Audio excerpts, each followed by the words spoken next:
എൻസൈക്ലോവിങ്സിന്റെ പുതിയൊരു വീഡിയോയിലേക്ക് നിങ്ങൾക്ക് ഏവർക്കും സ്വാഗതം. ഈ വീഡിയോയിലൂടെ നിങ്ങളുമായി ഷെയർ ചെയ്യുന്നത് പ്രധാനമായിട്ടും കേരളത്തിൽ PSC പരീക്ഷകൾക്ക് അപേക്ഷിക്കുവാനുള്ള ഉയർന്ന പ്രായപരിധി വർദ്ധിപ്പിച്ചുകൊണ്ട് സംസ്ഥാന സർക്കാർ നിർണായകപരമായിട്ടുള്ള തീരുമാനമെടുത്തിരിക്കുകയാണ്. 2026 ഫെബ്രുവരി 24-ന് മുഖ്യമന്ത്രി പിണറായി വിജയന്റെ അധ്യക്ഷതയിൽ ചേർന്ന മന്ത്രിസഭാ യോഗമാണ് ഈ ഒരു തീരുമാനം എടുത്തിട്ടുള്ളത്. പ്രധാനമായിട്ടുള്ള മാറ്റങ്ങൾ ഏത് രീതിയിലെന്ന് നമുക്ക് പരിശോധിക്കാം.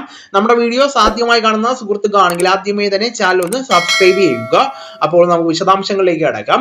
ജനറൽ വിഭാഗം അപേക്ഷിക്കുവാനുള്ള ഉയർന്ന പ്രായപരിധി 36 വയസ്സിൽ നിന്ന് 40 വയസ്സായിട്ട് വർദ്ധിപ്പിച്ചിരിക്കുകയാണ്.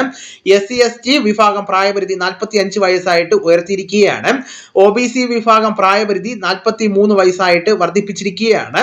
അതോടൊപ്പം തന്നെ ജസ്റ്റിസ് JB കോശി കമ്മീഷൻ റിപ്പോർട്ടിലെ ശുപാർശകൾ അംഗീകരിച്ചുകൊണ്ടാണ് സർക്കാർ ഈ ഉത്തരവ് പുറപ്പെടുവിച്ചിരിക്കുന്നത്. വരാനിരിക്കുന്ന നിയമസഭാ തിരഞ്ഞെടുപ്പിന് മുന്നോടിയായിട്ട് ഉദ്യോഗാർത്ഥികൾക്ക് വലിയ ആശ്വാസം നൽകുന്നതാണ് ഈ തീരുമാനം.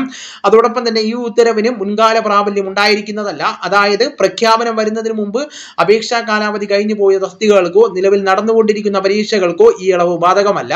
ഇനി വരാനിരിക്കുന്ന പുതിയ വിജ്ഞാപനങ്ങളിൽ മാത്രമായിരിക്കും ഈ മാറ്റം ഉണ്ടായിരിക്കുന്നത്.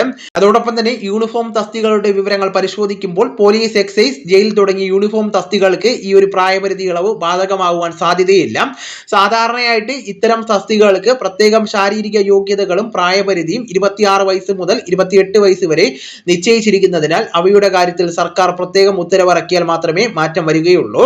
സ്പെഷ്യൽ റിക്രൂട്ട്മെന്റിന്റെ വിവരങ്ങൾ പരിശോധിച്ചാൽ പിന്നോക്ക വിഭാഗങ്ങൾക്കായിട്ട് നടത്തുന്ന സ്പെഷ്യൽ റിക്രൂട്ട്മെന്റുകളും അതായത് വിഭാഗങ്ങൾക്ക് ലഭിക്കുന്ന ആനുപാതികപരമായിട്ടുള്ള ഇളവുകൾ തുടരുന്നതാണ്.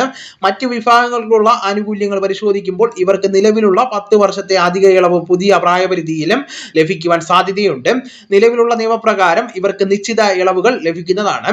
അതോടൊപ്പം തന്നെ എന്തുകൊണ്ടാണ് ഈ ഒരു മാറ്റം എന്ന് പരിശോധിക്കാം. കോവിഡ് കാലഘട്ടത്തിൽ പരീക്ഷകൾ കൃത്യസമയത്ത് നടക്കാതിരുന്നതും ഉദ്യോഗാർത്ഥികളുടെ ദീർഘകാലമായുള്ള ആവശ്യം പരിഗണിച്ചുകൊണ്ടാണ് സർക്കാർ ഈ നടപടി സ്വീകരിച്ചിരിക്കുന്നത്. ജസ്റ്റിസ് JB കോശി കമ്മീഷൻ ക്രൈസ്തവ ന്യൂനപക്ഷങ്ങളുടെ പിന്നോക്കാവസ്ഥ പഠിക്കാനാണ് നിയോഗിക്കപ്പെട്ടതെങ്കിലും പ്രായപരിധി വർദ്ധിപ്പിക്കുന്നത് എല്ലാ വിഭാഗങ്ങൾക്കും ഗുണകരമാകുമെന്ന വിലയിരുത്തലിലാണ് സർക്കാർ ഈ ഒരു നടപടി നടപ്പിലാക്കിയിരിക്കുന്നത്. അപ്പോൾ ഈ വിവരങ്ങൾ നിങ്ങളുടെ സുഹൃത്തുക്കളിലേക്കും മറ്റ് ഗ്രൂപ്പുകളിലേക്കും കൂടെ ഷെയർ ചെയ്യുക. നമുക്ക് തുടർന്നും വിജ്ഞാനപരമായിട്ടുള്ള മറ്റ് വീഡിയോസും ആനുകാലിക വിവരങ്ങളുമായിട്ട് വീണ്ടും കാണാം. അതുവരെ ഗുഡ് ബൈ.